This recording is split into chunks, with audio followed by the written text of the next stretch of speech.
The Scott curl, sometimes called the preacher curl, is one of the most recognizable biceps exercises in any gym. And as it often goes with famous exercises, it's also one of the ones I see performed incorrectly more often than not.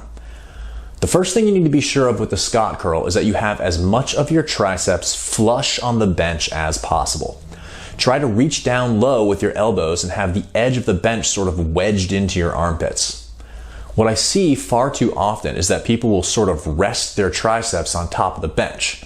It's an easy trap to fall into because it makes the movement feel easier. And speaking of making it feel easier, you also need to make sure that you allow your elbows to fully extend at the bottom of the rep. Sounds simple enough, but again, the vast majority of the time when I see this performed in any gym, people stop way short of the desired range. Once you allow your forearms to get below parallel to the floor, the movement becomes much harder, which is why I suspect so many trainees stop before you get to this spot. The whole point of the Scott bench, after all, is to challenge you by changing the joint angle at which gravity affects the lift the most significantly. The slanted bench angles your humerus in front of your torso and, by extension, makes the lift feel more challenging when your arm is more open.